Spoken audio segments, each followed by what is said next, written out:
Good morning or afternoon, depending on your time zone. My name is Ellen Mantis, and I'm the Director of Science at the Health Effects Institute in Boston. I want to welcome everyone to this webinar on a newly released study from HEI, Health Effects of Traffic-Related Air Pollution, Assessing the Evidence in an Evolving and Complex World. I will be co-chairing this webinar with Dr. Evi Samali, who is Associate Professor of Epidemiology and Medical Statistics at the University of Athens, Greece.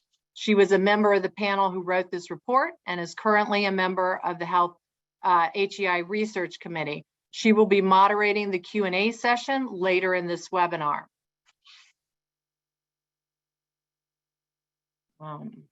Okay, I'm having trouble advancing the slides.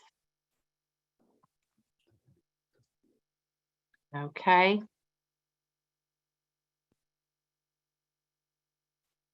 Well, let me stop sharing my slides and try to do this again. Apologize for this.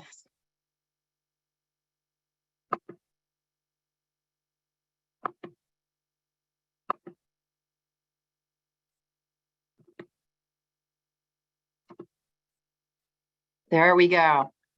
So just before we begin, we have some logistics to cover. All attendees are muted for the duration of the webinar. There will be a question and answer period after the presentations, as I just mentioned. Please submit your questions via the Q&A function at any time during the webinar. That is not the chat box, it's the Q&A function. So if you're experiencing logistical difficulties, please be sure to use the chat box for that, and we'll try to help you resolve those. The webinar slides and video will be available in the coming weeks. Please check the HEI website for details. So for those of you who are not familiar with the Health Effects Institute, we are an independent nonprofit corporation chartered to provide policy relevant, high quality and impartial science. We are funded jointly by the government, primarily the U.S. Environmental Protection Agency and the worldwide motor vehicle industry, and occasionally we receive funding from private foundations. What do? We fund research that is selected, conducted, overseen, and reviewed independently of our HEI sponsors. The people that conduct that work are the HEI staff and the research and review committees that we have, and you can find membership of the committees and our staff on our website if you are interested. One last note is that we do not take policy positions. So in 2010, we released a traffic and health review. That panel was convened and looked at the literature up until 2008. That report had information on emissions, exposure, toxicology, and epidemiology. And at that time, evidence was considered sufficient to support a causal relationship between traffic-related air pollution and exacerbation of asthma in children. Suggested and limited evidence was provided for other health outcomes.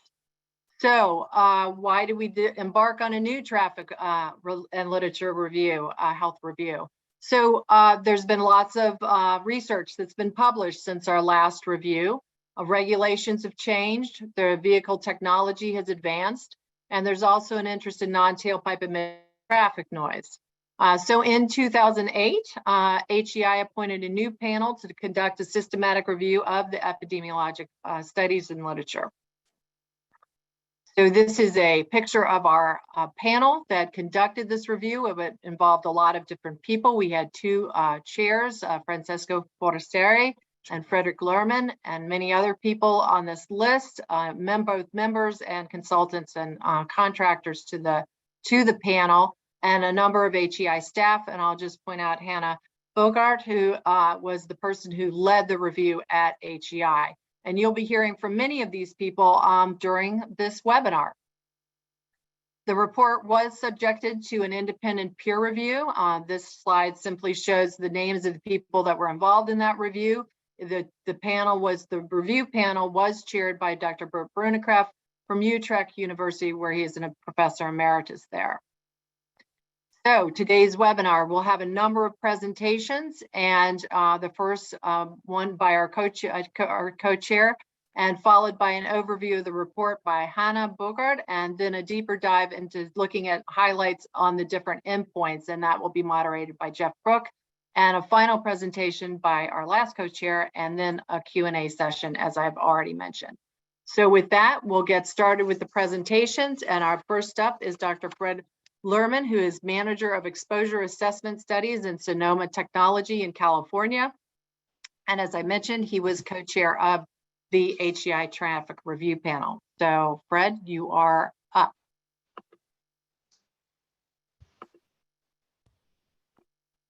Thank you, Ellen. Can you see my screen?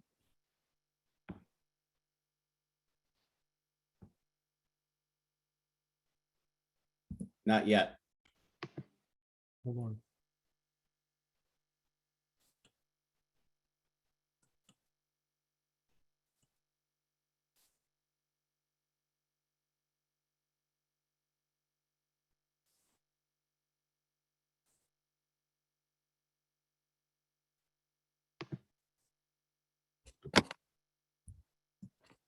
How about now? Yes. Yes, we see your screen. Hello, thank you, Ellen. I'll be talking about the exposure assessment aspects of the traffic review study today, and the title is really, as Ellen indicated, traffic-related air pollution, a moving target. I'll be covering air quality and emission trends, some of the real-world complexity of exposure to traffic-related pollution, our conceptual model of TRAP, and the exposure framework that we developed to identify studies suitable for the systematic review. And lastly, some things on the traffic specificity ranking that we used in the study. The systematic review relies on studies where the exposure occurred during a period mostly from 1985 to 2015, which was a period with really diverse trends, temporal trends in air pollution. And as this slide on the left shows, which is for PM 2.5, but these trends tend to vary by the country's developmental status, where the less developmental countries showed increases over this time period, and the more developed countries showed declining trends. And for the systematic review, most of the studies available are from the more developed high-income countries. This slide shows trends in ambient NO2 concentrations in the United States. And again, NO2 is a lot more specific to traffic than PM 2.5. And these are trends of groups of trend sites in 3 different metropolitan areas. But what they show is a fairly dramatic decline in ambient NO2 concentrations over a 30-year period from 1990 to 2020, and really a factor of 2 to 3 decrease in ambient NO2. This is in contrast to the NO2 here shown for Beijing and Delhi in the red line. It's for a shorter time period, but the trend shows a slight downward trend in China, a slight upward trend in India, much less dramatic than we saw for those several spots in the United States. Now, the trends in emissions really are very similar to the trends in air quality. The TRAP emissions have declined very substantially during the past several decades in most high-income countries. And this is due to the advances in technology, cleaner fuels, and aggressive regulatory actions. In most middle and low-income countries, the TRAP emissions trends have shown modest decreases or increases during the past decades and deserve more attention going forward. Despite the huge improvements, huge reductions in vehicle emissions, there are many vehicle emission challenges remain. On the technological side, we still have high emissions during cold starts and from older and high emitting vehicles, and with ultra-fines in these direct injection gasoline vehicles. We have concerns with poor compliance and tampering with vehicles, and then also emissions cheating. And we have non-tailpipe emissions, which coming from brake wear, tire wear, and resuspended road dust basically continue to grow with vehicle miles traveled. So they don't go away once we clean up the tailpipe. And lastly, traffic noise. This is really in here because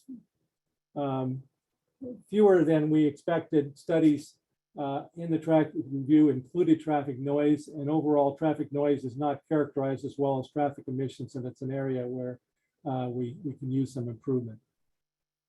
And the last bullet here is, concerns for exposure to trap emissions will persist for decades due to the slow rates of fleet turnover to cleaner technologies, including electrification. And also some things on these next few slides to bring that point home. This here is the slide that Laird presented at the annual HEI conference that shows the distribution of vehicle age in the United States with two snapshots, one for the distribution in 2009, another in 2017. And what it basically shows is the headlines there. The vehicles are lasting longer and stay on the road longer in these more recent data. And really that is a trend that almost works to decelerate the fleet turnover that we're looking for. This next slide shows really the penetration of new technologies into the fleet. This is a projection looking forward and showing the percentage of registered vehicles that are gasoline, hybrid, or electric.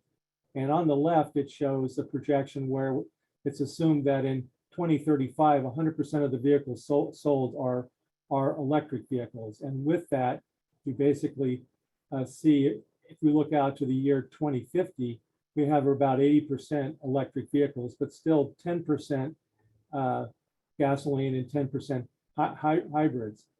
If there's a more relaxed date for the 100% EV vehicle sales out to 2035, and we look out again 28 years from now, we see electric vehicles have reached a little over 60% of the fleet in this projection, hybrids about 30%, and gasoline vehicles about 10%.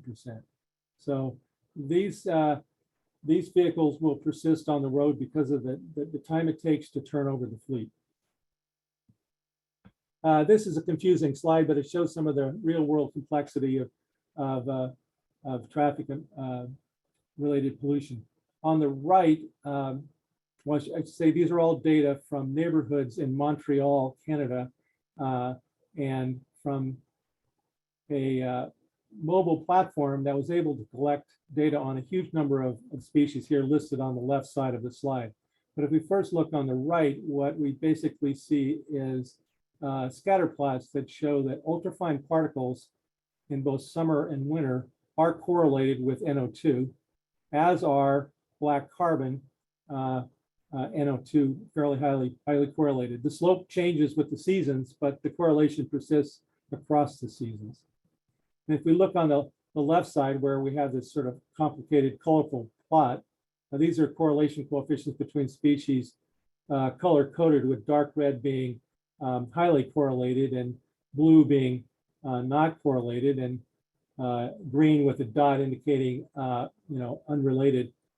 And what we see in this is at these sort of three different measurement sites, to varying degrees, strong correlations amongst a group of species.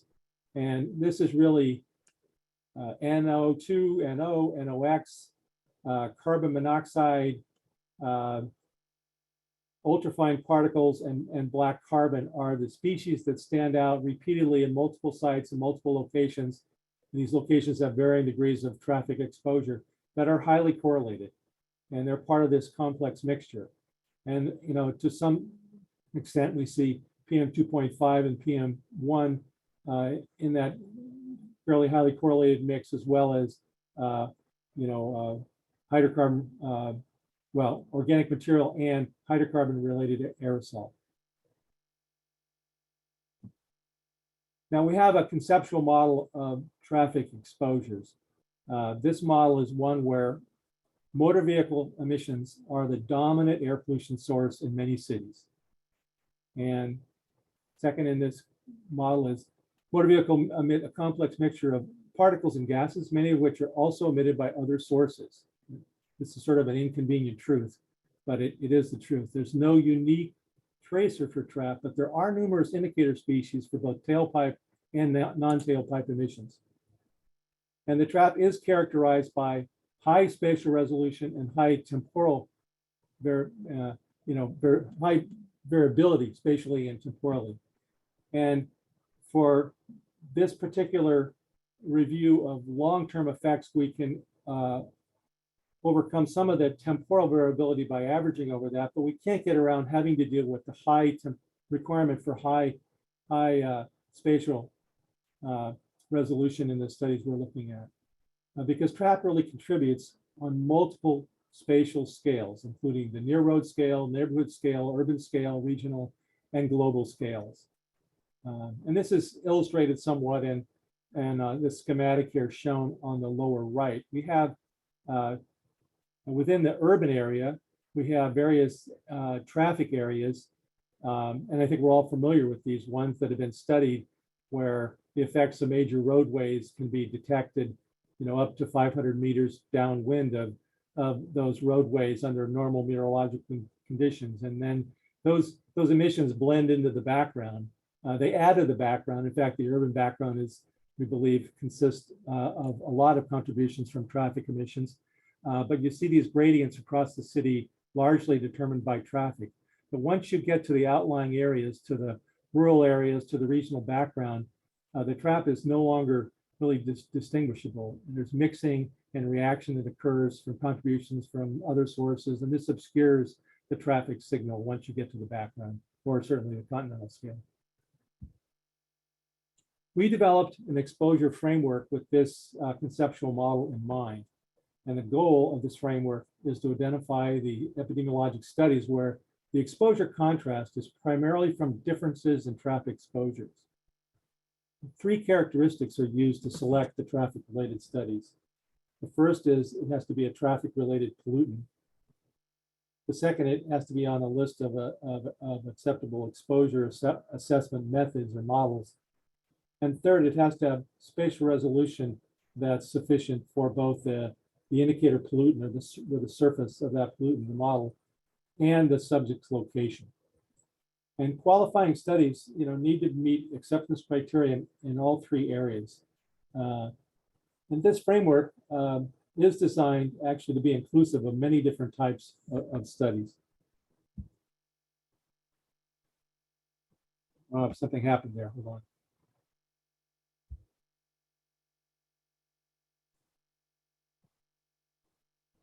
Missing some slides.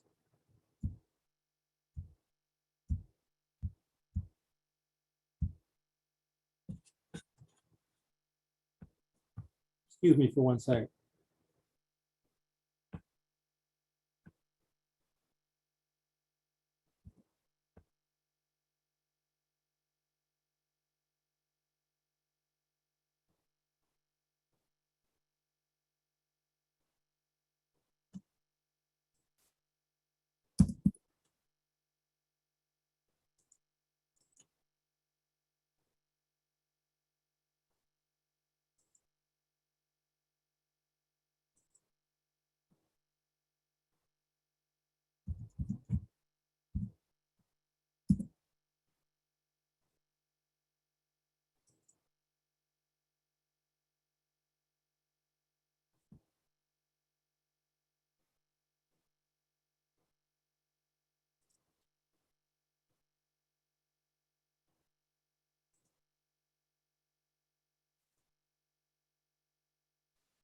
Fred, shall I share my screen? I think it's coming back. Hold on. Can you see that? Yes. Now, and only put it in the presenter mode. Yeah, I seem to lose it when I go in presenter mode. Okay, well, go for this one. Let me go for this. Excuse me for that interruption there. I said there were three different elements of the exposure framework. The first is the list of traffic-specific pollutants, and they are listed here. They're very similar to what was on the previous slide. They include the NO2, NOx, and NO, as well as carbon monoxide and PM if it's directly linked to traffic. Non-tailpipe, the PM trace metals, ultrafine particles, various measures of ultrafine particles qualified, as well as various measures of soot, whether it's elemental carbon, black carbon, British smoke, or PM absorption. We have polycyclic aromatic hydrocarbons and benzene included as well, though there are far fewer studies. And we included measurements that represent indirect measures of traffic exposure, such as distance to road, and length of road, and traffic density.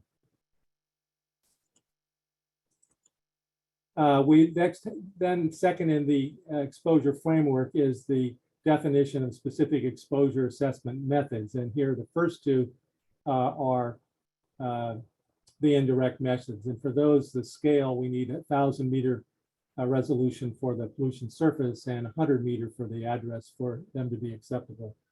But moving on, we have a criteria of 5 kilometers for the pollution surface and 5 kilometers for the address for a series of different approaches or methods. The first being dispersion models and CTM, or chemical transport models of traffic. A similar spatial resolution is required for traffic-specific source apportionment studies, and then land use regression models of traffic, including hybrid models and other statistical models, as well as studies with that use surface monitoring. But again, this has to be a surface monitoring study where the surface monitoring was clearly dominated by traffic, and majority of all the subject locations need to be within, again, 5 kilometers of those stations, of all the stations. We also allow satellite monitoring, but that was mostly incorporated into hybrid models these days. And then personal exposure was not acceptable. This exposure framework was really for exposure to ambient air pollution. This slide here shows the indicative scales of exposure contrast that were acceptable in designs. It starts off with the first row on regional scale models, and really regional scale models where the contrast is between cities, over larger length scales. And in that case, is the overall contrast between cities involves not just traffic, but all of the sources in and around cities. And that was not an acceptable approach for this framework. But the next row there shows studies that involve neighborhood scale and urban scale. And in a way, this was the bread and butter of the traffic review. Most of the studies fell into this category. And we make the distinction. If it's a single city study with these type of resolution, that's fine. If it's a multi-city study, it has to also have made adjustments in the epi analysis for city or area, because we need assurance that the variation in exposure it represents the within city variation, which is the exposures we believe are often dominated by traffic. So if it's controlled for city, then we can include multi-city studies. The large national study, I should point out, were really not included because they didn't make these sorts of adjustments. We also have allowed in the framework studies of more near road studies with health data on a very local scale, less than 1 kilometer. Those were allowed, as well as commuting exposure studies, but there were basically very few commuting exposures that had long-term, time frames. And lastly, occupational studies were not allowed. Again, this is sort of a framework for ambient exposure. Now, that was the exposure framework. We then came up with a criteria for moderate and high ranking of traffic specificity. This was used in sensitivity analysis. And what the ranking criteria really are is a more strict application of the overall exposure framework. So for example, instead of having a 5 kilometer resolution requirement for the exposure models and the subject locations to be ranked high for traffic specificity, it really needed to be 1 kilometer less spatial resolution. And again, for models, clearly models, dispersion models that used emissions from traffic sources alone were very traffic specific, and clearly they qualified, as well as traffic specific source apportionment models, although there were far fewer of those. We also allowed dispersion models or LUR models, hybrids, if they were very, used one of the very traffic specific pollutants. So if it was NO2, ultrafines, or black carbons, they were allowed, but if it was PAH or benzene or PM mass, it was relegated to more the moderate category. I mean, all the studies were either moderate or high, and they were ranked accordingly. Item 4 here is we did, consider the high accuracy, traffic density, or distance to road, GIS models with, high quality addresses and roadway data were also ranked high. And when we applied this criteria, we ended up with 79% of the studies were high for one or more pollutants, which we're very pleased with that result. With that, let me make some concluding remarks here. Trap emissions and exposures are complex, and they're represented simplistically in models, but we think these models have a lot of value. A new exposure framework based on our conceptual model of trap was developed and applied to select epidemiologic studies. The framework allowed for inclusion of a wide variety of studies, different kinds of models, different approaches, and so forth. And the majority of these studies had one or more pollutants that met the stricter criteria for high traffic specificity. And then really regarding this whole concern for this moving target, I have to say, what we see is these trap emissions are declining in most of the high income regions, countries in the world. The concern for exposure to trap emissions will persist for decades, we think, due to the slow rate of fleet turnover to cleaner technologies, including electrification. Thank you. Thank you, Fred. And now we're going to move on to a presentation of the overview of the report by Hannah Bokert. She is a principal scientist at the Health Effects Institute, and as I mentioned previously, she was the project leader for this traffic review.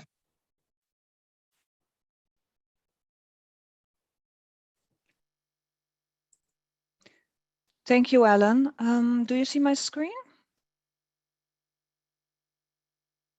Yes, we see your screen. Super. Okay, great. Okay. Well, thank you very much. I'm very happy to have this webinar today and to give you a quick overview of the review and some of the methods we've used before jumping into the deep dive. So we have published a review protocol. It's online. It's for everybody to see. We've used standard methods and we've summarized the epidemiologic results quantitatively where possible. We included an evaluation of the risk of bias in the individual studies. We've used a tool that was also used in the systematic reviews underpinning the WHO air quality guidelines. And at the end of the day, we reached conclusions about the confidence in the epidemiologic evidence. So we conducted a random effect meta-analysis where when at least 3 studies were available for a specific exposure outcome pair. And we've used the exposure increments from the ESCAPE study to reflect a realistic range of exposure contrasts in most studies. We've selected estimates from single pollutant models. And for the meta-analysis, we've tried to be as inclusive as possible. So only if the same study population was used with exactly the same exposure assessment methods, then basically one study was selected for meta-analyses. Now, when possible, we also included additional analyses, basically to assess consistency in subgroups of studies, for example, across different geographical regions and across different publication years, etc. So some important features I would like to emphasize here. This is really the largest effort of this type to date. Nevertheless, because the research field is so large, the panel needed to come up with some painful decisions. For example, we evaluated only the epidemiologic literature, And we focused on a selected set of health outcomes chosen a priori. Now, on this list of outcomes, what is notably missing are the neurologic outcomes. We included specific chapters in the special report on those neurologic outcomes, but those outcomes were not as systematic assessed as the others, but you'll hear on those outcomes as well today. So as we heard from Fred, we selected only traffic-related air pollution studies. That's not an easy task. We all know that the exposure assessment of traffic-related air pollution is challenging. It's a complex mixture, and there's high spatial and temporal variability, and that's exactly why we had to develop this new exposure framework you heard about earlier. We assessed the confidence in the evidence. We've used two complementary methods for that. And the panel considered them both equally valuable. And at the end of the day, the two complementary ratings were combined into one overall confidence assessment. So to get to this overall confidence assessment for traffic-related air pollution and a particular outcome, as I mentioned, two approaches were used. First, using OHAT, and I'll come to OHAT in a second, but basically there were separate assessments for each exposure outcome pair by study design. Those were aggregated for each exposure outcome pair. They were done for each health outcome, and then in addition, a narrative assessment was conducted for traffic-related air pollution and the specific outcome. And at the end of the day, we combined those two assessments. So on OHAT, there is this initial rating where it's based on study design features. You'll see them in the gray box here, and then there is up and downgrading based on certain factors. For example, downgrading based on risk of bias and upgrading based on dose response. In original grade guidance, all observational studies, they start at low confidence. Now OHAT decided that also prospective cohort studies can start at moderate confidence, whereas in the traffic review, we decided that all cohort studies as well as case control studies can start at moderate confidence. Why? Basically because 3 of the 4 design features that are in this gray box here were often met for those studies. And the only design feature that was not met was the controlled exposure design feature. And only randomized controlled trials meet that requirement for a high initial confidence. Now, the panel deemed it necessary to accompany this grade type assessment with a broader narrative assessment. The panel was convinced that the grade methods remain imperfect. The application was very challenging, partly due to this mechanistic up and down grading, due to certain factors, and really other reasons to develop this complementary narrative assessment was because grade type assessment, they focus really on the quality of the body of evidence, and it was heavily geared towards studies entering a meta-analysis. Now, of course, both assessments, they consider many of the same aspects that are relevant for evidence syntheses, but there were some differences, sometimes pretty subtle differences. For example, the magnitude and the direction of the association, as well as consistency of the findings, they really played a major role in the narrative assessment.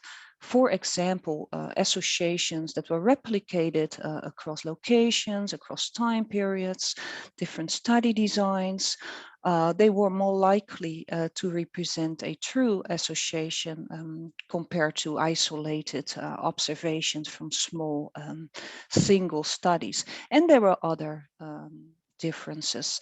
Next, I'm going to show you a few some high-level descriptive results slides before jumping into the into the deep dive. So we've searched all the literature starting in 1980 all the way up to 2019. So the start date was the same as the HEI 2010 review.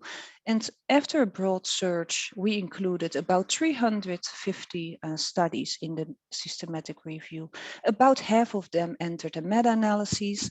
And in addition, we included 69 studies on neurologic outcomes, and we conducted separate literature reviews on those.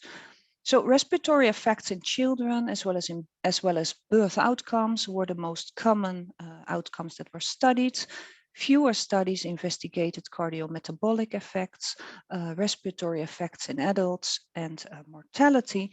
And really, most of the studies were published after 2008, so relatively recent. So 2008, so October 2008 was the cutoff date of the earlier HEI report. So most of the studies were either conducted in Europe or in North America. Studies in Asia, predominantly China, emerged more recently, and there's a clear need for more traffic-related air pollution and health studies in low and middle-income countries. So you'll see here the number of studies by outcome and pollutant. NO2 was the exposure indicator that was most widely studied, followed by elemental carbon / black carbon and PM2.5.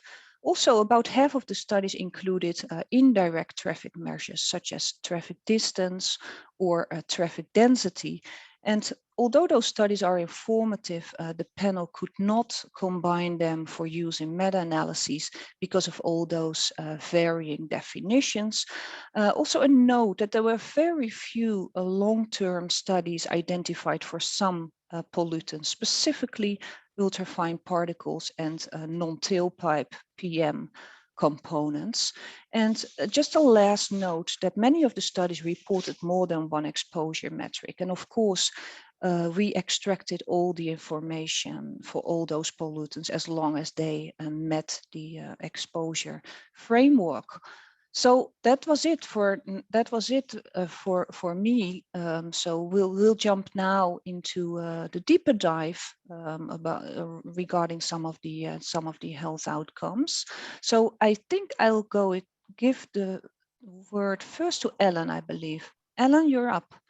Yes, so Jeff Brook is going to take over and do the deeper dive, moderate this session, and he is assistant professor of the University of Toronto in Canada, and he worked for many years for the Environment Canada. Jeff is a member of the Traffic Review Panel, and he is also currently a member of the HEI Research Committee. So Jeff, I'll turn it over to you. Okay, thank you very much, Ellen. Great to hear everything going so far. Thanks everybody for joining. Among a range of factors, traffic-related air pollution's potential impact on health depends upon outcome and the biological pathways that are involved. And coherence within and among groups is an important part of the evidence. 6 of the panel members who played key roles in assessing outcome-specific results are going to share a brief overview of the findings now. These are Danielle Vianot, who's an assistant professor at the Swiss Tropical and Public Health Institute in Switzerland at the University of Basel in Switzerland. Audrey Smargiassi is an associate professor at the University of Montreal in Canada. Barbara Hoffman is a professor of environmental epidemiology at the University of Dusseldorf, Germany, and on the HEI Research Committee.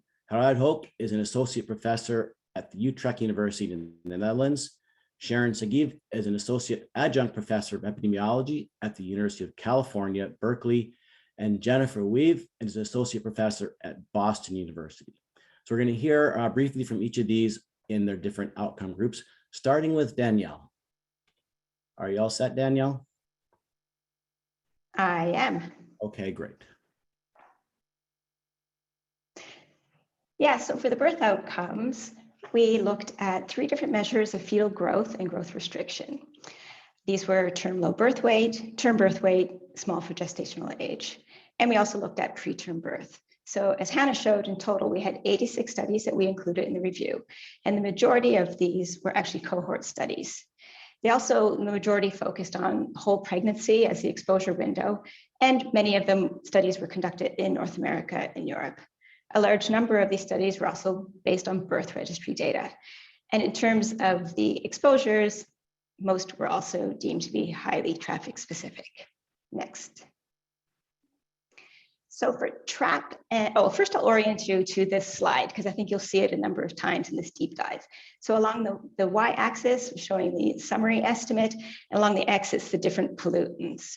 Now for birth outcomes, we have different boxes here. The main one to focus on is the dark one, which is showing the estimate for the entire pregnancy window. The others reflect those for the specific trimesters. And at the bottom, just above the pollutants, you'll see the number of studies in each of these meta-analyses. So this is term low birth weight. So what we found here is that the strongest associations were for PM2.5 in the entire pregnancy window. So that's the box on the right hand. For NOx and elemental carbon, the associations were weaker, and for NO2, which is the shaded box there, they were basically null. In some of the sensitivity analysis, we did detect some regional differences with stronger associations for some of the pollutants in Western Europe compared to other areas. And also the studies that looked at the shape of the dose response, they were finding monotonic increase. So for this birth outcome, our rating based on the meta-analysis was a moderate confidence in the presence of an association. And the studies that actually weren't included in the meta-analysis were consistent with this assessment. Next. So we also found quite a consistent association between PM and the different growth restriction outcomes that we looked at. So you'll see here for term low birth weight and small for gestational age, that all of the majority of those individual studies that went into these forest plots here all had effect estimates above that reference line. And also for the term birth weight, which is our continuous measure with a negative coefficient indicating an adverse effect, pretty much all of the studies were below that line. So quite consistent picture. Next. So for preterm birth, it was a little bit different. As you can see in this plot, basically, we saw null associations pretty much across all of the pollutants in terms of the entire pregnancy window. And if I was showing the forest plots, which I'm not, we would see quite clearly that the individual studies going into these meta-analysis really had effect estimates that were both above and below unity. There were, however, a small number of very specific traffic PM2.5 studies, and these all did show associations. However, they weren't similar enough to include in a meta-analysis. So for preterm birth, our assessment was a low confidence in the presence of an association, but there was, as I mentioned, some supporting evidence pointing to an association. Next. So now this is just the real overview of all the results from the meta-analysis first. So for each of those exposure outcome pairs, and showing those summary estimates as well as the number of studies. And then they're color coded according to the modified OHAD assessment. So this is in the confidence and the quality of the body of evidence, with high being shown there in the dark blue. So what you should see from this is that, less than half of our studies were actually deemed to be moderate or high. At the very last column on the right-hand side there, this is the overall assessment in the confidence in association with TRAP for each of these outcomes. So sort of looking across all of the evidence that we included. And our final determinations here was that we had a moderate confidence in association with TRAP for term low birth weight, as well as small for gestational age, while the other two birth outcomes, we had a low confidence. Next. Oh, well, that's it. Thanks, Jeff. Okay, excellent, Danielle, for a little deep dive into birth outcomes. You mentioned that many of the studies were from large birth registry studies. How did you find that this influenced the findings, if it did? Yeah, thank you. Well, I mean, birth registries are, of course, really great. They cover very large populations. But one of the downsides is that they often lack very detailed covariate information. So for us, what that meant is that a lot of these studies lacked either one or both of maternal smoking or pre-pregnancy BMI. And what this meant is that many of these exposure outcome pairs were then assigned a high risk of bias in that risk of bias assessment. And this could have then led to, or did lead to, some downgrading then in our confidence assessment. Okay, thanks for that clarification. Okay, moving along to the next set of outcomes, we want to hear from Audrey Smargiassi, University of Montreal, about the respiratory outcomes that were assessed as part of this review. Are you ready to go, Audrey? I am, thank you. Great. Okay, so most studies on respiratory outcomes were in children. As it was mentioned, they were published after 2008. They use different designs, cohort studies, cross-sectional studies mostly, and different methods to assess exposure, mostly models, but some studies used monitors. They were from Asia. Of note, we considered exposure the earliest exposure, so exposure during pregnancy or at birth. We gave a preference to the estimates of associations with these earlier exposures. Most studies were from Europe and North America. They controlled for individual characteristics, lifestyle characteristics such as smoking, but administrative cohorts or studies based on administrative data used area level adjustments. Next slide. So I will talk about the main outcomes first. So asthma onset in children, most studies were from cohort studies. As you can see, most of them, all studies that were meta-analyzed, all meta-estimates were positive, but there was imprecision except for NO2. Now, the confidence interval for the meta-estimate for NO2 did slightly include unity. And it was heterogeneous, actually, because there were some individual studies that were meta-analyzed that were negative. And also because some of the single studies meta-analyzed with NO2 that were based on administrative databases were smaller, the estimates were smaller. Next. Now, for infections in children, so acute lower respiratory infections, again, here I present the meta-estimates. So they were, we performed 2 meta-analyses. It was not possible to perform meta-analyses with the other pollutants. Now, the meta-estimates for those 2 pollutants, so NO2 and environmental carbon, were positive. The meta-estimate with NO2 was positive. The confidence interval did not include unity, and actually the heterogeneity here was relatively low. Those studies on infections were very diverse. They used different designs, but many were cohort studies. They considered different infections. Next slide. Now in adults, for asthma onset, it was possible to perform a meta-analysis with NO2. It was the only meta-analysis possible. As you can see, all those studies were cohort studies except one. And as you can see, they all had positive estimate of association, and the meta-estimate was positive, except one very small case control study that contributed very little to the meta-estimate. Next slide. So now here for our overall confidence in the evidence of an association between long-term exposure to traffic-related air pollutant trap and respiratory outcomes. So the overall assessment for asthma onset in children, in adults, and for infections, so the 3 lines in pink. So the overall assessment was moderate to high, but if you look at there were slight differences differences between the more mechanical assessment based on the OHAT tool and the narrative assessment. As Anna presented, those assessment, the narrative assessment did consider aspects that were not considered in the OHAT tool. For example, some pollutants were not meta-analyzed, and we considered this evidence when we perform our narrative assessment.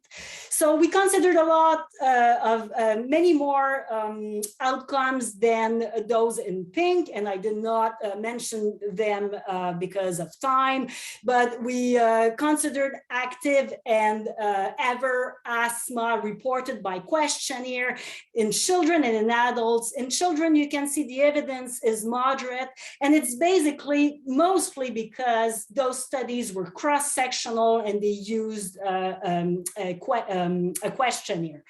Many more outcomes, other outcomes were also considered, such as COPD or infections in adults, and also exacerbation of chronic respiratory diseases. But the evidence was very low because of the small number of studies. One last point that I would like to make is that for those outcomes in pink, where we considered that the evidence was high, there was also evidence based on studies that were not meta-analyzed and based on associations with indirect traffic measures, such as traffic density, that contributed also to our overall assessment. Merci, Audrey.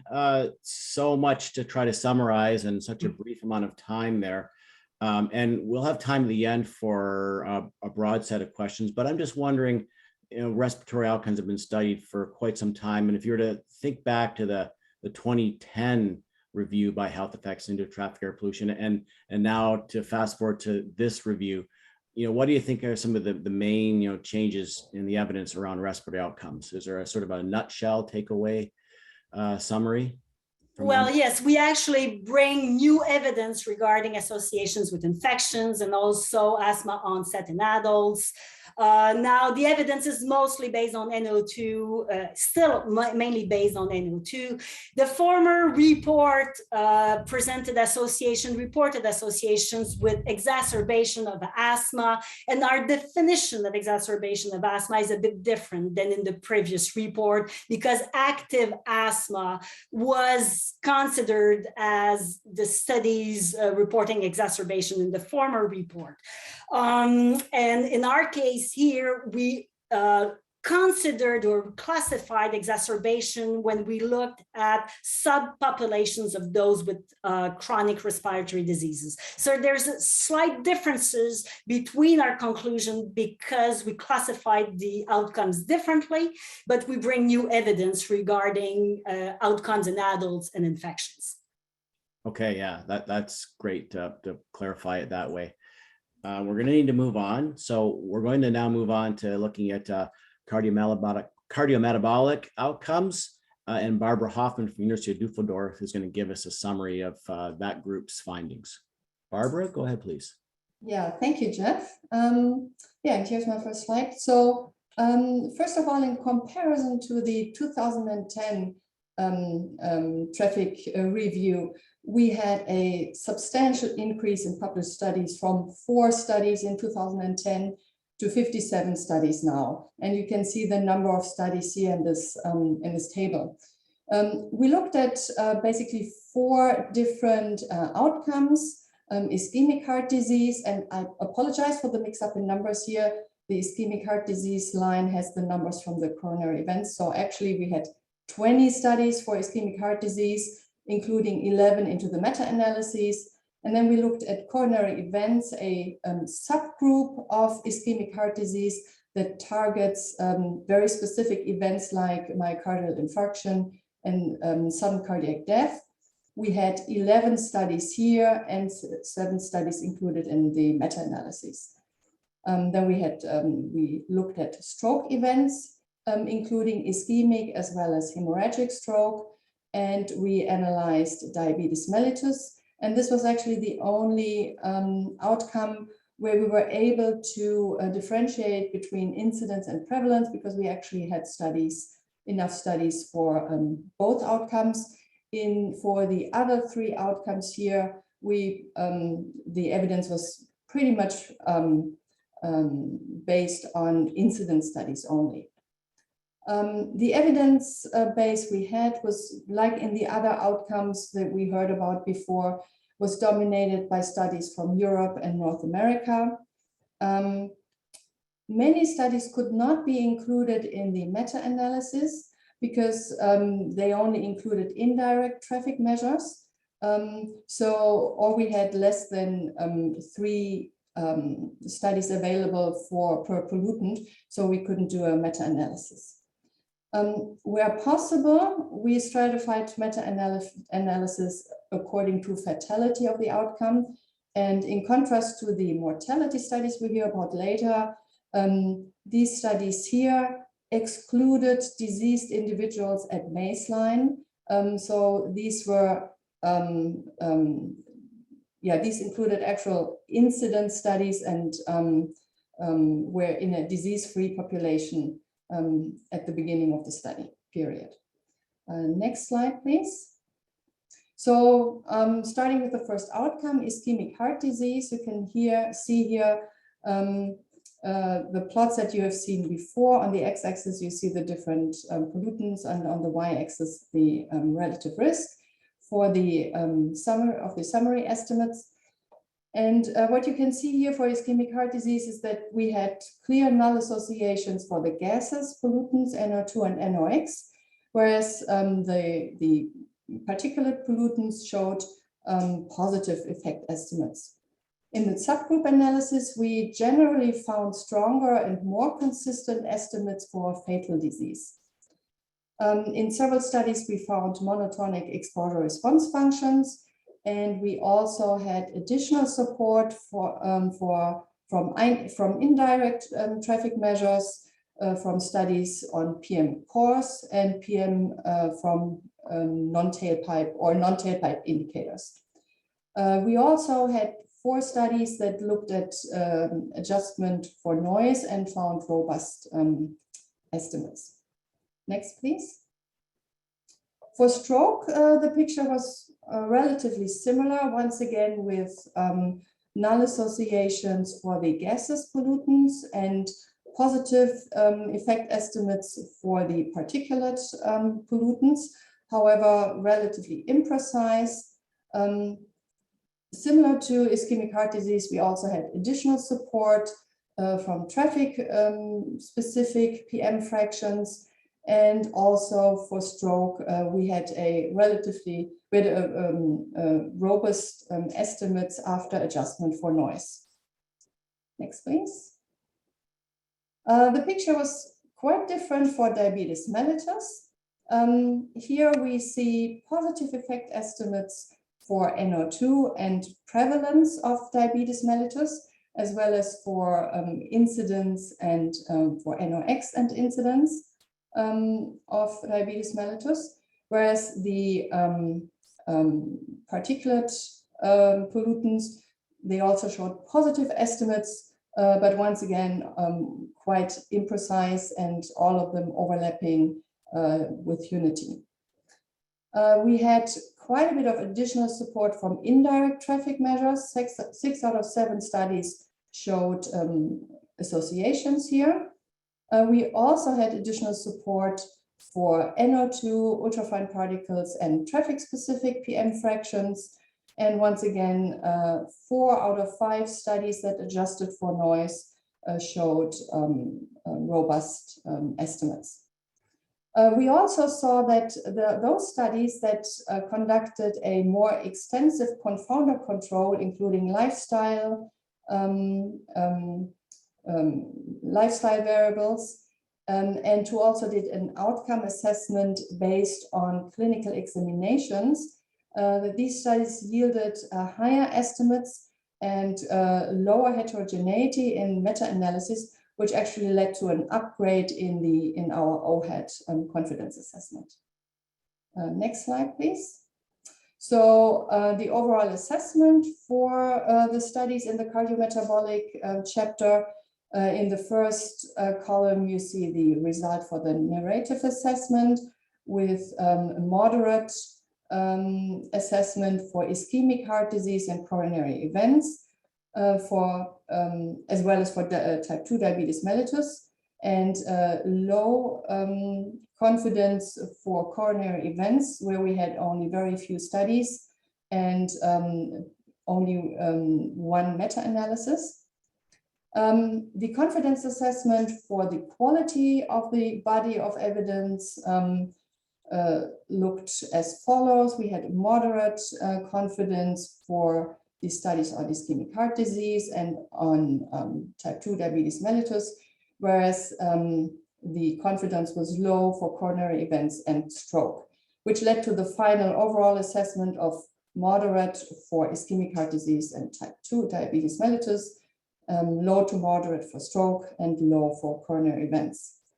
In general, the body of evidence showed that we saw stronger effects for fatal disease, and this is actually in line with the high ratings for cause-specific mortality outcomes that we will see later on in this session here.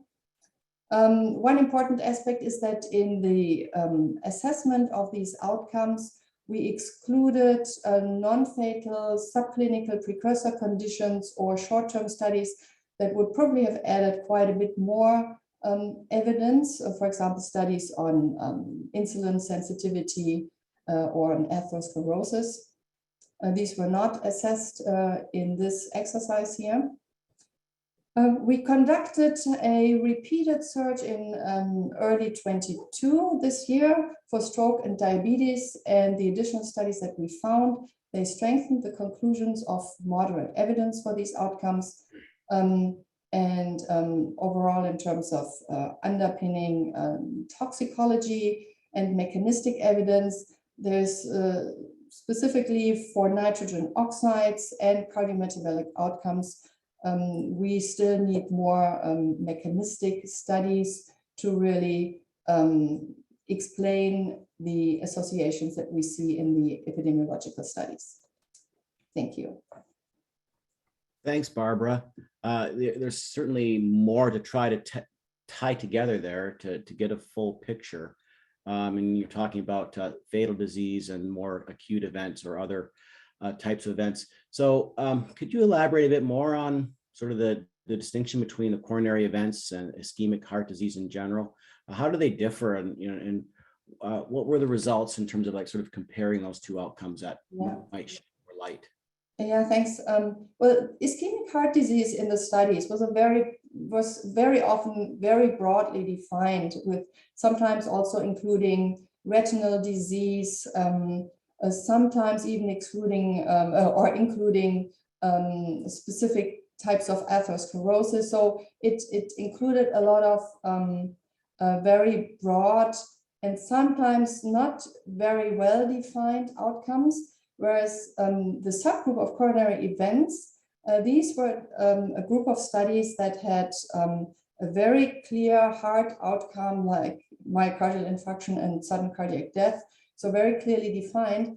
But these studies then, we had only very few of those, and therefore the evidence was just not, we just didn't have enough evidence to do these in-depth meta-analyses that we could do for ischemic heart disease. So that's one of the reasons why for coronary events, the overall assessment is still at low confidence, just mainly because of lack of enough studies. Lack of studies, okay, all right. Yeah, thanks for linking those together more, that's great. And we're going to move on now away from morbidity to the final group of types of studies where we did meta-analysis, and Gerard Hope from Utrecht is going to talk about mortality studies and associations. Gerard, I hope you're ready. All set. Okay, great. Go ahead. Okay. So also for mortality, the setting is that we had access to many more studies looking at traffic-related air pollution than in the 2010 review. In total, we had 48 studies looking at all-cause and cause-specific mortality, and 31 of them looked at all-cause mortality. In this presentation, I will focus on all-cause mortality, illustrating some of the issues we encountered. We selected 31 studies, and that means that quite a few cohort studies on air pollution were not selected. Some well-known studies because they were not sufficiently traffic specific, and that includes studies on PM2.5 in the American Cancer Society cohort and the Medicare cohort. As for other outcomes, most of the studies we selected in our review were from Europe and North America. And the evidence-based included both classical cohort studies with detailed lifestyle information and some very large population-based studies. Next slide. So this presents in the format that you're now used to the meta-analysis of all the pollutants for which we could perform a meta-analysis. If you look at this graph, you will notice that all the summary effect estimates are above unity, so indicating more mortality at higher pollution levels. And for the pollutants that were most studied, those are NO2, 11 studies, elemental carbon, also 11 studies, and PM2.5, 12 studies. You note that there are very narrow confidence intervals, and effect estimates the confidence intervals do not contain unity, so statistically significant associations. Next slide. This shows you for one of the most studied pollutants, namely NO2, the forest plot, so showing the individual studies that contribute to these meta-analytic summary estimate that you saw on the previous slide. And if you go through this slide, you notice that virtually all effect estimates are positive. Another point to note from this graph is that the weight of these studies indicates that there is not a single study contributing heavily to the overall summary estimate, which is a desirable feature in these overall assessments. The other thing to note from this graph is that there is a high heterogeneity if judged from the I-square value, so that 83% that was judged as high. But this heterogeneity derives from differences in magnitude of the association and not so much of the direction of the association. And it's also important to realize that this I-square is expressed on a relative scale. That's why it's in percentages. And if you look at this column of relative risks, one could also argue that these relative risks are all small, but some smaller than others. Next one. So the narrative assessment based on this literature and some of the considerations I will go through with you in a second, resulted in a high confidence in an association between traffic-related air pollution and all-cause mortality. And that was based on the fact that we saw consistent associations for multiple pollutants, based on the fact that we had a sizable number of well-conducted cohort studies adjusting for major covariates, including lifestyle factors, but also socioeconomic status on both the individual and the area level scale. And both scales can be important as confounders. The evidence base was comprised of studies in very different locations across Europe and North America, but also some in Australia and Asia. And that's an important observation because confounding is less likely as the association between pollution and lifestyle and socioeconomic status is not identical across the globe. In some locations, high pollution goes along with high SES. In other locations, high pollution goes along with low SES. It's not consistent. As we saw in the previous observation, the risk estimates for air pollution were robust to adjustment for traffic noise. Studies were conducted by different research groups, and there were support from studies not included in the meta-analysis you just saw, including studies from pollutants not included in the meta-analysis, and studies using traffic metrics like traffic intensity and distance to major roads. Next slide. The second assessment we did was the modified OHED assessment. We had a few downgrades related to imprecision, especially for the pollutants with relatively few studies, and for one component because of risk of bias. And then we had upgrades for monotonic exposure response function for especially the most studied pollutants, and one upgrade for consistency across regions.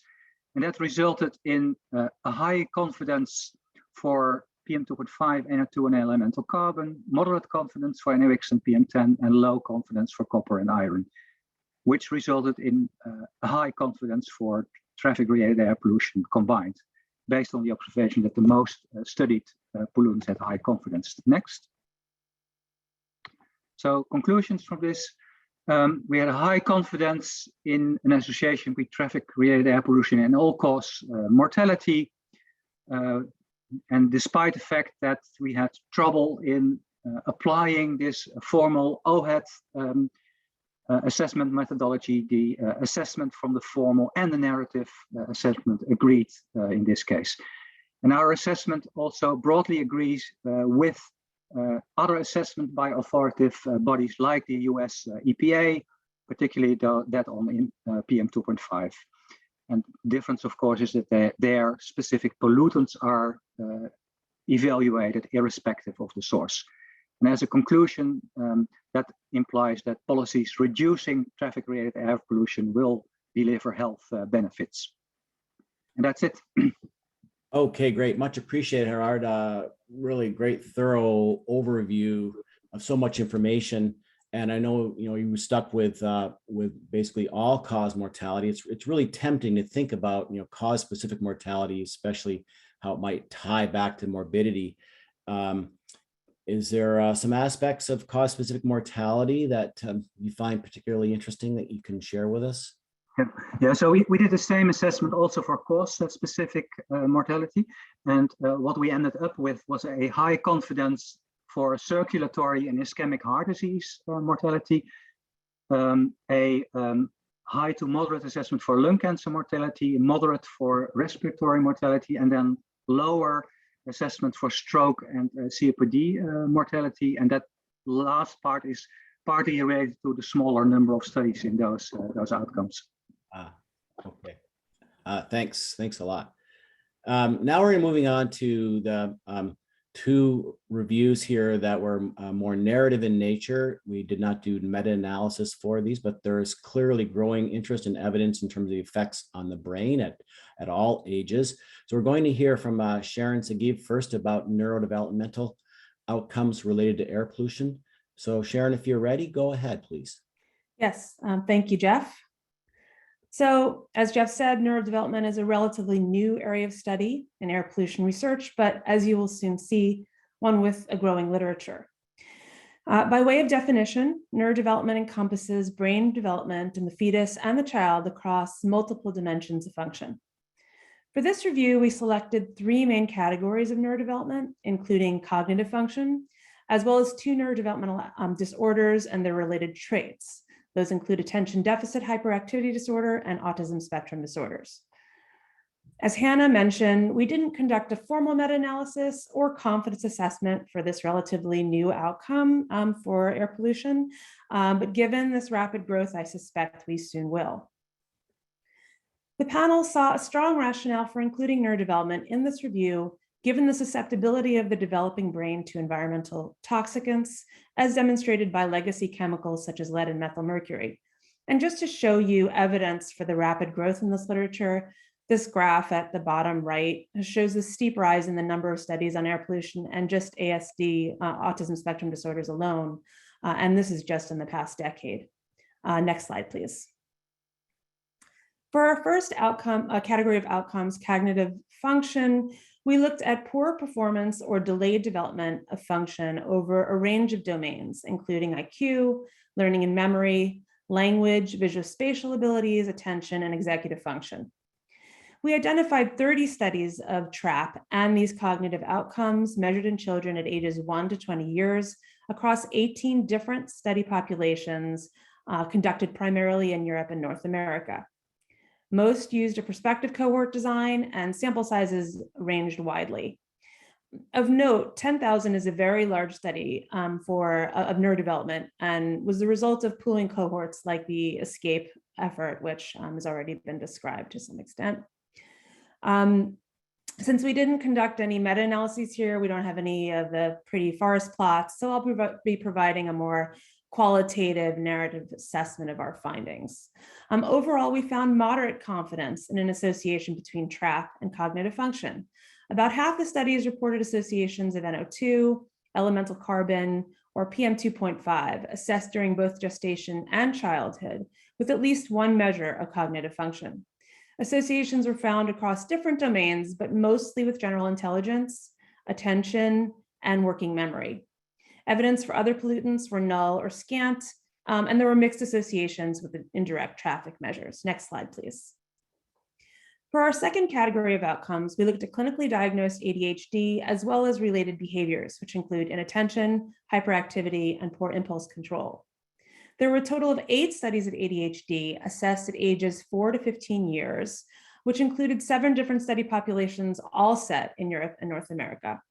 And all but one study used a prospective cohort design, and again, a big range in sample sizes. For ADHD, we found low confidence in the presence of an association with TRAP, with most studies reporting null associations and really only a handful reporting modest associations of childhood exposure to NO2, elemental carbon, and PM2.5. Next slide, please. Our third and final category of outcomes were clinically diagnosed autism spectrum disorders and related behaviors, which include social cognition, social communication, and restricted and repetitive behaviors. We identified 14 studies of children aged 2 to 13 years, the time of assessment, in 11 different study populations, again, mostly in Europe and North America, but also in parts of Asia. For autism, studies were mostly case control studies, though there were a few prospective cohort studies. And as with other outcomes, the sample sizes were really variable. Most of the studies did look at autism diagnosis. We found the highest confidence for ASD studies compared with other categories of neurodevelopment, with moderate to high confidence in the presence of an association with gestational and early life exposure to NO2 and PM2.5. Associations were more equivocal for other TRAP pollutants and indirect measures of traffic. Notably, there was some geographical heterogeneity in the findings, which I don't have time to get into here. Next slide, please. In summary, there were a total of 49 studies of TRAP and neurodevelopment included in this review, representing 30 distinct study populations. Confidence ranged from low to ADHD to moderate to cognitive function to moderate to high for ASD, or autism. We identified a number of limitations in these studies, of which I'll just name a few that I think could give rise to where future studies may want to direct their efforts. First, there was quite a bit of heterogeneity of outcome, especially for cognitive function, which makes arriving at a consensus particularly challenging for these endpoints. This will also complicate efforts to meta-analyze these studies at some point, and a common set of endpoints could really help with this. This is not particular to air pollution. This occurs across neurodevelopmental studies. And despite some large sample sizes, many studies still had limited sample size, which made it difficult to produce effect estimates with any precision.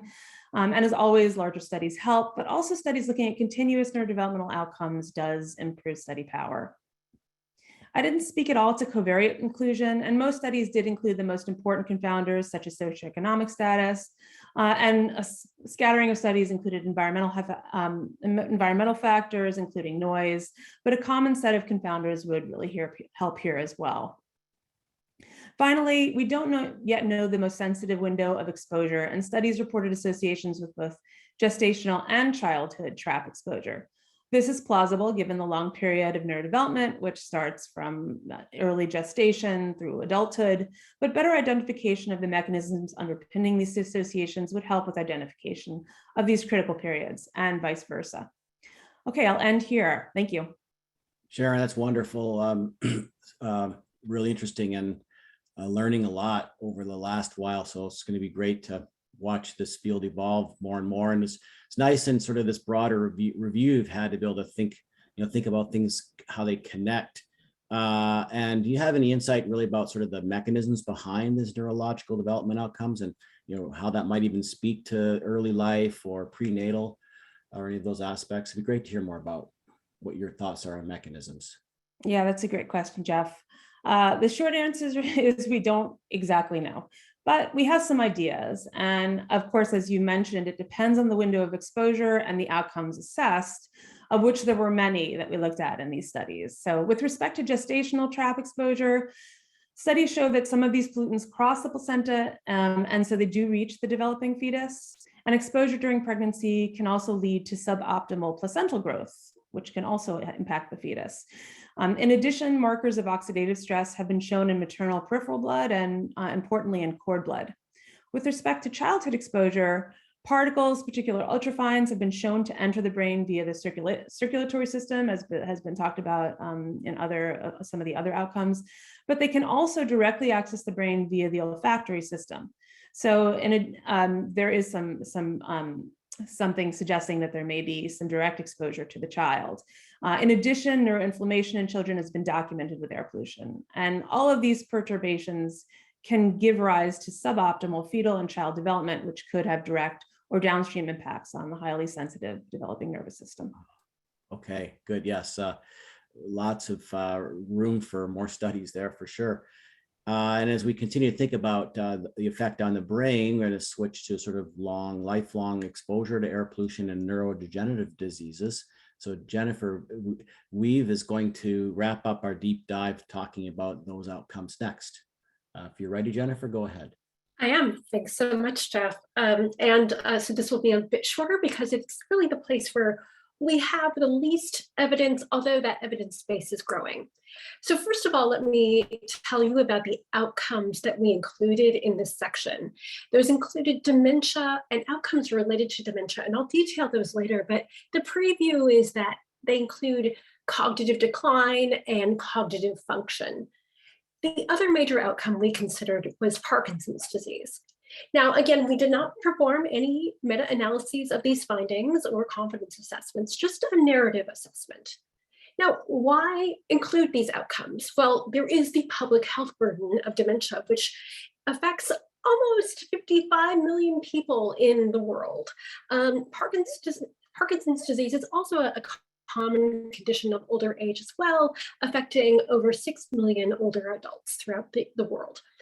Now, there has been, as I mentioned, a rapid increase in the number of studies looking at air pollution generally and also TRAP more specifically in relation to these outcomes. And that's what I'll be telling you about today. Next. So first, dementia and related cognitive outcomes. Now, overall, our review included 15 studies that were set in 10 specific unique cohorts. Now, among those, there were, let me just tell you about the studies of cognitive function. And this is essentially comparisons of people's cognitive level at a specific point in time. Next. There were 6 of those studies. The other outcome related to dementia is the rate of cognitive decline over time. Next. And there were 3 of those studies. And finally, we looked at studies of dementia incidence and incidence of mild cognitive impairment. And there were 6 studies of dementia and 1 study of MCI. Now, the study sizes ranged between a few hundred to over 2 million. The latter studies were generally set in healthcare databases. All of the studies occurred in Europe or North America. Most of them followed cohort designs, although some were cross-sectional. Next, please. Now, of the TRAP measures included in these studies, most included studies of traffic density or distance from a busy road. And behind that were studies of elemental carbon, nitrogen dioxide, and behind those were traffic-related PM2.5 and NOx, with fewer studies on PM10 and coarse fraction PM. Next. Now, the overall pattern of findings I'm describing mainly in terms of either adverse associations of TRAP with the outcomes versus no association or inverse. And adverse essentially is a way to summarize the different directions of findings we would expect to see with these different outcomes. Now, the most suggestive demonstrably adverse findings were with respect to NO2 and NOx. Less consistent were studies of PM2.5, elemental carbon, and the distance and density measures. Now, the evidence, as you saw on the previous slide, with respect to PM10 and coarse PM, those findings are quite sparse and the results were inconsistent. Now, there were some pretty serious challenges, although I believe they are surmountable, in conducting this research. One is selection bias. And selection bias is a particular problem of studying older adults because older adults have high mortality rates and also with increased illness may find it increasingly difficult to participate in a study over time. And if that selection process is related to air pollution exposure, which with respect to results we saw previously, it might be, and with respect to cognitive impairment, this could be a problem or at least a challenge. Another challenge, it involves the use of electronic medical records or claims to identify cases of dementia. And those data are pretty prone to misclassification due to poor sensitivity overall, although there is also imperfect specificity. As you saw, there are sparse numbers of specific exposure outcome pairs. And one other note that really affects these results in particular, we would expect if TRAP is adversely associated with dementia and related cognitive outcomes, we'd expect all those findings to kind of lean in the same direction. But all the associations we found with cognitive decline that were reported, I should say, those were all very clearly null. And as a result of everything that I've said, we issued a low to moderate confidence rating in the presence of an adverse association of TRAP with dementia-related outcomes. Next. Now, there were 6 studies in 5 unique cohorts of Parkinson's disease. Those, again, range in size between about 1,000 to over 2 million and occurred again in Europe and North America. There were 3 cohort studies and 3 case control studies. And most of these studies evaluated nitrogen dioxide with few studies of other pollutants. Next. In terms of the pattern of findings in these studies, findings were inconsistent with respect to nitrogen dioxide. That means there were inverse and positive and null findings. For the rest of the pollutants, there were just too few findings to really say much at all. The challenges are relatively similar as those for studying dementia, but what I want to point out that is unique to Parkinson's is the potential importance of finally adjusting for confounding by smoking, which paradoxically appears to be inversely related to Parkinson's risk. And then as with the dementia studies, findings were relatively sparse overall. And as a result of all of those considerations, we issued a low confidence rating for the presence of an adverse association of TRAP with Parkinson's risk. And that's all I have.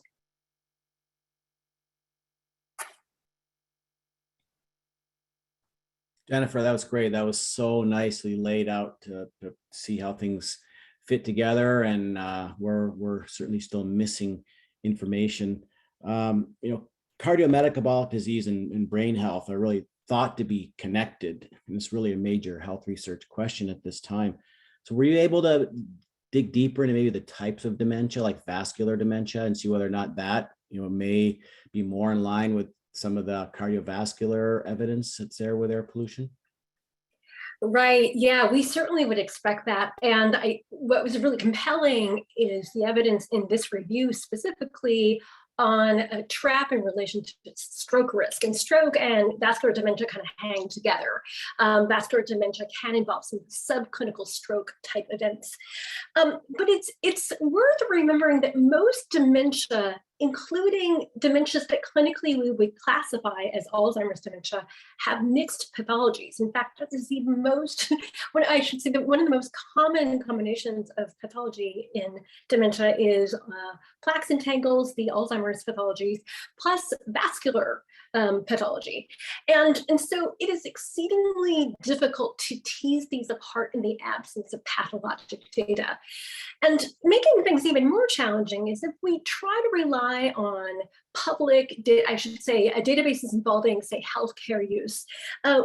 where we gain the advantage of numbers for sure, but that comes with the disadvantage of the quality of data. And what seems to be the case is where the misclassification of dementia overall is a concern, the misclassification of types is even worse. So there is some promise on the horizon in terms of being able to disentangle these mechanisms, but with our evidence right now, we are not able to do that.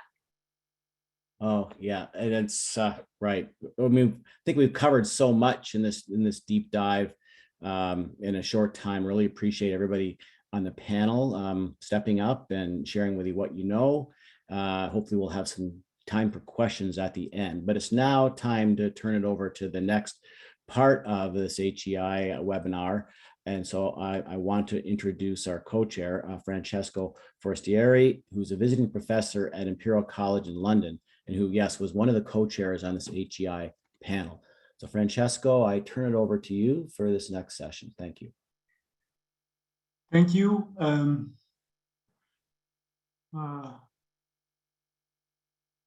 Sorry, I'm just trying to. Okay.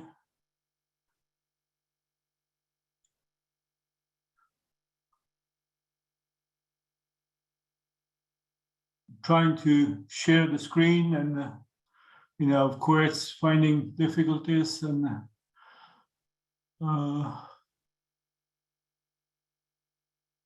okay, so Anna, can you share the screen for me, because I yes, have problems. sure. That's fine for Francesco. Okay, thanks a lot. Okay, and put in. Yeah. Okay, thanks a lot, and thank you, Jeff, and thank you, HEI, for inviting me in this webinar. You know, my duty now is just to ask ourselves: are we done with traffic-related air pollution? Have we finished, or there's something more that we should research? And this is the main question. And of course, I'll do that by reviewing with 2 slides what the overall conclusions of our report. Can you next, please? Next, Anna. Okay, so this is a nice picture of the overall conclusions, and you know, the first striking results, you see the with the red buttons, you see the high confidence, and the yellow button, you see the moderate to high, and it's a very strong difference here. We have very high confidence in for mortality, but less confidence from moderate to high for morbidity. And all the white bottoms are for moderate confidence that for morbidity outcomes. And next slide, please. The overall summary is that we found higher, moderate to high level of confidence for some mortality outcomes like all-cause circulatory and ischemic heart disease mortality, lung cancer mortalities, Gerard Hook has shown, and for morbidity, asthma onset in children and adults, and acute respiratory infection in children. And I have to add autism spectrum disorders, as Sharon has indicated.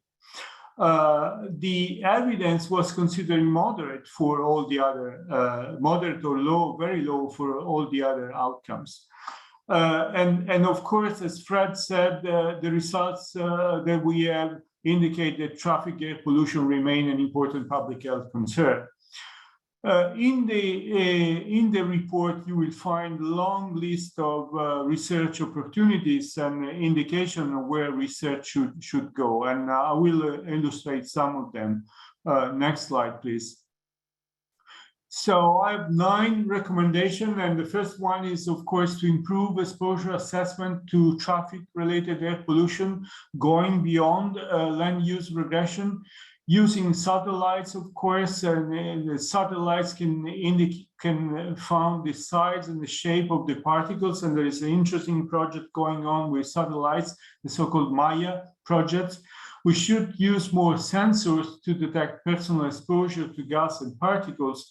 Social media are very useful for time activity patterns.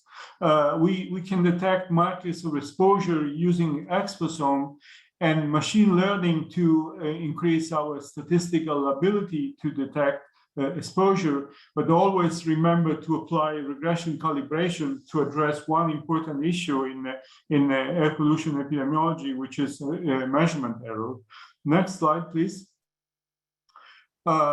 Second recommendation, conduct studies on two difficult exposure. One is ultrafine particles, and ultrafine particles have the problems that they differ in space and exposure different in space and time.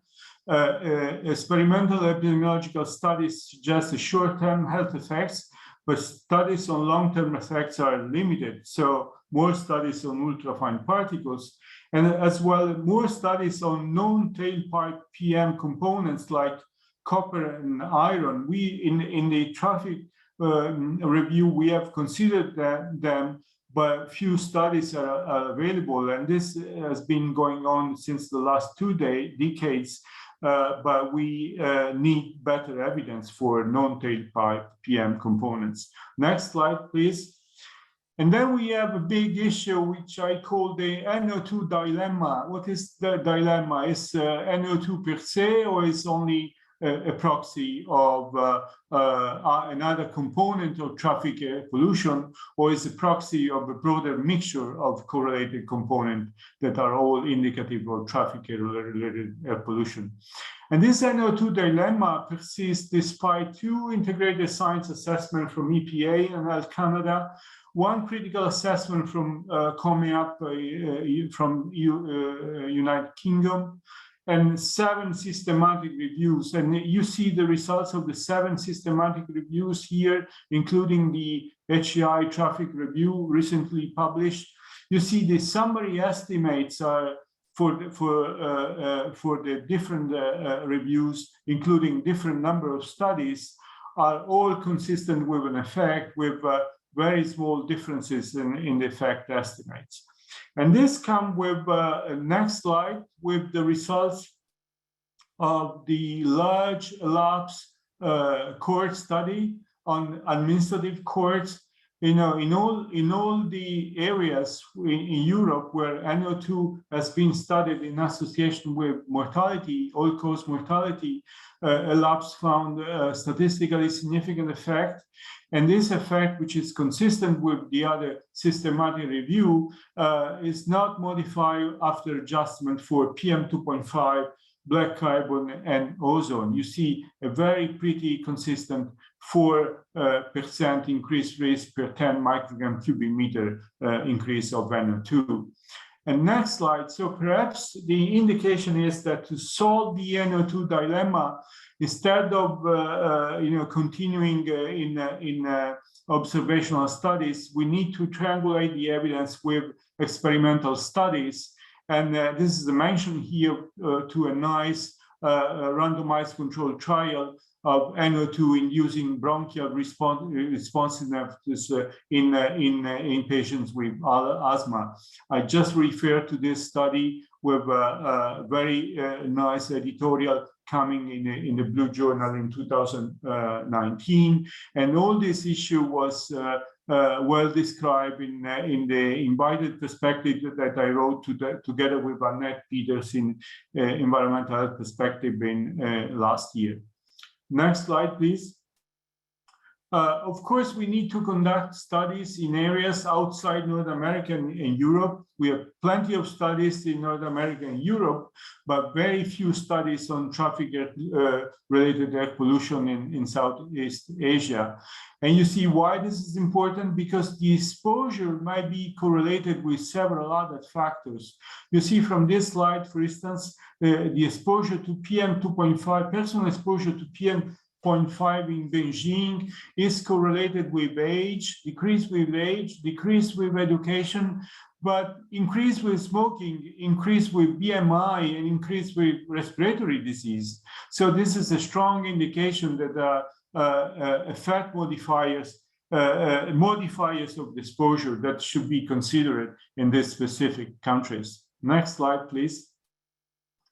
Of course, we had plenty of morbidity outcomes where the evidence is moderate or is low, and so we should pursue in addressing these morbidity outcomes. And of course, we need to evaluate the critical windows of exposure for birth outcome studies and also for studies of asthma onset in children.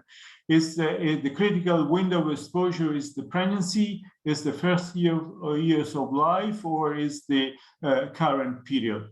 This is the question mark. And regarding COVID-19, the observational studies are coming now, conducted on individual subjects, not ecological studies. And we need more studies looking at the incidence of COVID-19, hospitalization and mortality, especially during and after vaccination programs and with the new variants. And additional long-term studies are needed for COPD and acute respiratory infections in adults, cardiometabolic outcomes, and some of the mortality outcome like COPD, stroke, and acute lower respiratory infections mortality. Next slide, please. We need to consider the cofactors that may co-vary with traffic-related air pollution. Like one of this is poverty. In the left part of the slide, you see the association between one slide is asthma in New York, and the other slide is poverty in New York. And you see the overlap of the asthma and poverty in this specific case. So we need to consider how this factor interact. And now traffic air pollution is also affected from noise and also green space. There are very nice review indicating a very complex interaction between the different factors. And I address you to this very good editorial from Professor Manucci and Carl Ancona in European Heart Journal last year. Next slide, please. Of course, transportation and especially new mobility may have a lot of opportunities to reduce exposure and also to provide a better health. And in this respect, we need to consider the so-called co-benefits like physical activity and active transport, that they can mitigate the adverse health effect of traffic-related air pollution. Next slide, please. There's all in the traffic review, we just consider clinical outcomes, but more insight can be acquired by studying markers and subclinical outcomes. And I think this concept of meet in the middle that was released in 2011 is very interesting. What is in the middle approach? So basically have intermediate biomarkers and see whether they are related retrospectively to external exposure and prospectively to health outcome. And if this relation occur, then we can have a sort of validation of the causal hypothesis that we have. And this is a very interesting approach I think we should pursue. Next slide, please. And finally, you have seen the troubles and the complicated way we have addressed the synthesis of the scientific evidence, and the nature of the problem is really complicated. We had a long tradition coming from the EPA, the integrated science assessment, having the final synthesis with very nice final word like causal relationship, likely to be causal relationship, and suggested to, but not sufficient to infer a causal relationship. But at a certain point, the great method came from clinical medicine. And one of the accusations of observational studies is that we don't have randomized controlled trial. Since observational studies don't include randomized controlled trial, they should be considered of low quality. And this is an issue that we have been dealing for the recent years. The next slide, please. And I make a sort of summary of tension between the two approaches. One approach is the application of grade that comes from the clinical evidence, which is a sort of mechanistic approach to evaluate the confidence in the body of the evidence. On the other side, the so-called concept of triangulation of the evidence, which is very much based on the idea that consistency is the right word. So next slide. So for this reason, you may go through the report, the HEI traffic review, and you see how we use the two approach, the narrative and the modify HOA in a sort of complementary way. And we relied a lot on this so-called narrative evaluation. Next slide, please. And I think the indication is to improve the methods in evidence synthesis and try to use much more the narrative evaluation using the Bradford criteria where triangulation and basically taking the consistency across different studies design and across, in our case, across various outcomes and across various exposure methods, I think is a good way to proceed. So finally, next slide. We had in our report some lesson learned regarding evidence synthesis that I just summarize here. Use more the narrative approach, provide high confidence in observational studies, include all the studies in the evaluation, not only the studies that go into the meta-analysis, rely on the consistency of the association, and instead of mechanically apply the risk of bias tools, identify and quantify the key possible bias and see how they may influence the results. So the final slide is the conclusions, and just repeat the research opportunities that we have: improved exposure, more studies on ultrafine particles and non-tailpipe PM indicators, evaluate NO2, more studies outside North America and Europe, conduct studies where the evidence is limited, evaluate the role of spatially correlated factors like poverty and noise and green space, evaluate the full range of potential impact of transport, evaluate the mechanism behind the association, and improve methods in systematic review and evidence synthesis. And next slide, I want to thank all the HEI panels, the consultants, the contractors, and external reviewers of this incredible effort, and of course the HEI staff, in particular Anna Borger, that led us through this very interesting research. Thanks a lot.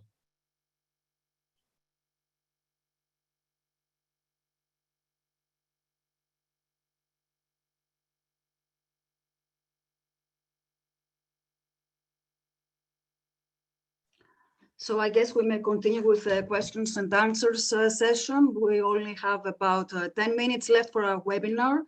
There were lots of questions inputted into the relative box in Zoom that were already answered. So I'm going to focus a bit on those that were not answered by the respective presenters.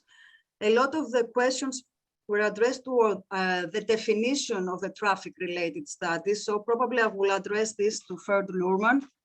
There were a lot of questions related to how we took into account factors affecting traffic-related pollution, such as grayness, greenness, or contribution from residential combustions. Even the definition of ultrafine particles emerged in the Q&A session that as an open issue to determine what we mean when we define traffic-related pollution. So maybe a comment on all of this by Fred. Yes, I'd be happy to do that. I think, the exposure framework was set up to select studies that were where the contrast was dominated by traffic, but in the real world, there are other sources that influence them.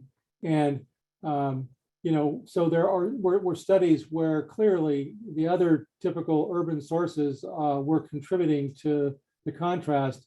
And although the dominant part came from traffic in our selection procedure, we didn't specifically, if some studies controlled for green space or greenness or NDVI and so forth, I mean, that was probably not the main analysis, the main model we used. But it was, not selected per se. Obviously, that is factors that can be associated with the outcome and not considered directly in this study. Thank you, Fred. There is a related question that maybe Jeff Brook wants to address. It reads, the extent to which all of the pollutant metrics used in the selected studies should be regarded as largely equivalent markers of TRAP, of course. If so, why might the associated outcomes differ between pollutants and metrics, if we consider that they differ? If not, to what extent should we regard the outcomes as associated with exposure to specific pollutants?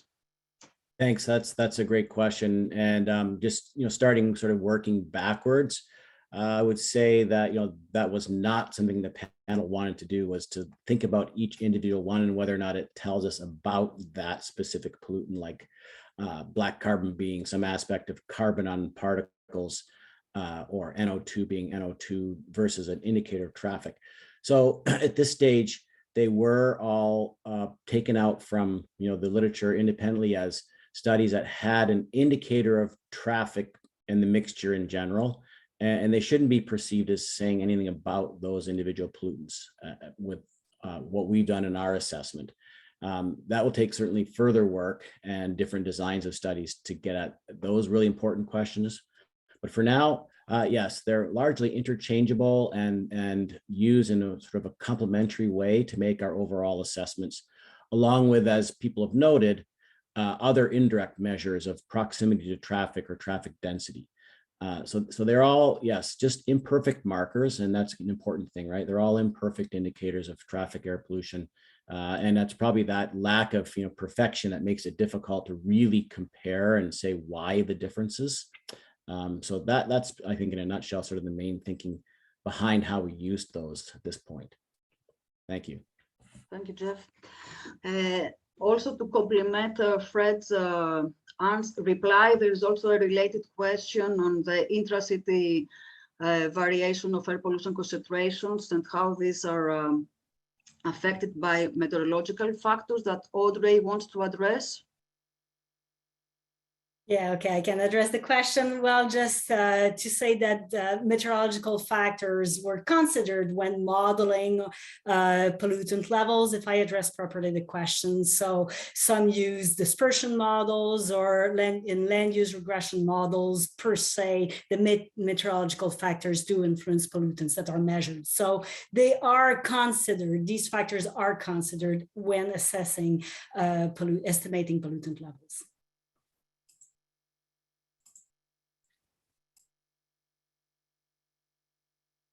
AV, you're muted. Sorry, apologies for that. There's a question whether we considered other risk of bias tools. I think Hannah probably has already answered that. That you wanted to address the whole audience on that? Well, I mean, I can shortly, yes, we considered that. We considered various tools, but at the end of the day, we had to make a decision, and this risk of bias tool from the WHO that was also used in the systematic reviews underpinning the guidelines was really specifically on air pollution studies. So that was, of course, that's of course a great advantage. That's why we considered that at the end of the day. Thank you, Hannah. I think there's a question, interesting question on ultrafine particles and basically the lack of evidence for ultrafines. Maybe Barbara, as more related possibly to cardiovascular morbidity, wants to address this. It reads that we have null or no evidence for ultrafines. Is this based on a lack of studies, lack of measurements? Can ultrafines be a real contributor of PM2.5 effects we are seeing? Can this be differentiated between tailpipe and non-tailpipe? Yeah, well, thanks for this question. I'm not sure whether I'm the best person to answer this, but I can give you at least a few thoughts that I have. So we've been, really looking at ultrafine particles intensively. The problem is, of course, they have this very high spatial and temporal variability.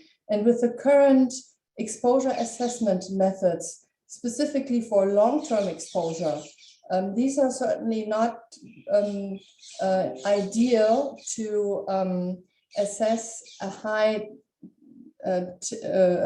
spatial temporal variability. So we always have relatively high exposure misclassification in studies on ultrafine particles, most likely much higher exposure misclassification than we have, for example, for more homogeneously dispersed or distributed pollutants. And so that, I believe, is one of the main reasons why in the few long-term studies on ultrafine particles so far, we do not see strong effects. Now, there's quite a few programs ongoing trying to improve the exposure, the long-term exposure assessment for ultrafine particles. And I think they will, we will see what comes out of those, whether we can actually see more effects, because as most of you will know, in toxicology, these ultrafine particles actually sometimes show stronger effects than the larger particles. So we'll see whether new and better exposure assessment tools will give us new insights into the epidemiology of ultrafine particles.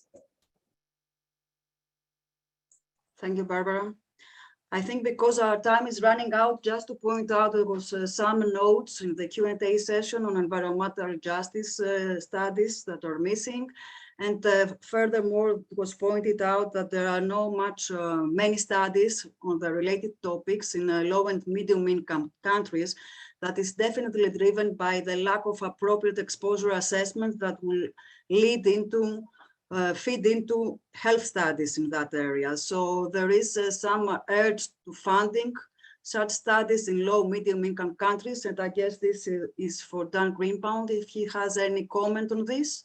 And also a very interesting question, if there are thoughts in HEI of producing a summary report for policymakers similar to what IPCC does.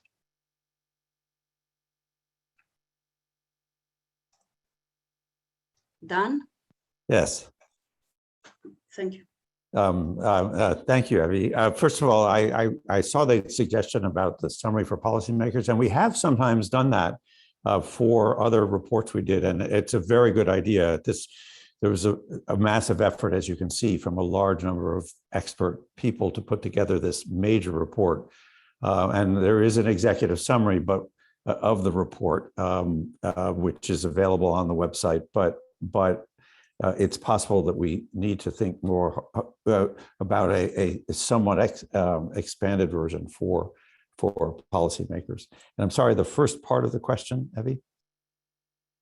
There was the need for more studies addressing environmental health justice issues, and more research in low and middle income countries, starting from exposure assessment to go up to health epidemiological studies. Well, we couldn't agree more on environmental justice. We have a major planning effort underway, and we're reaching out to the environmental justice community as well as the academic community to try and plan out the next steps that we would take, not just for environmental justice and traffic, although that's important, but more broadly for air pollution and environmental justice, particularly in an urban context. So we will be looking at that much harder. And as some of you know, we do have a global health program, which is now working actively in countries around the world, in Asia, in Eastern Europe, and now starting to work in Africa as well. There's clearly fewer studies. We didn't preclude those studies from being here, but there are fewer studies on traffic in those locations. But we would love to see that data set increase. Thank you very much for your input. I think we have to conclude, although it's a very interesting and lively webinar and questions keep coming in. I would like to thank all the panel members for the incredible work they put into the traffic report, those of them that were presenting the results today, as well as the audience for making this a so lively webinar. We strongly believe that this report will have a big impact, especially considering the slower than anticipated transition to an electric fleet, more so outside the US. So we expect it to be of much value. And with that, I would like to thank you all for your attention and close the webinar.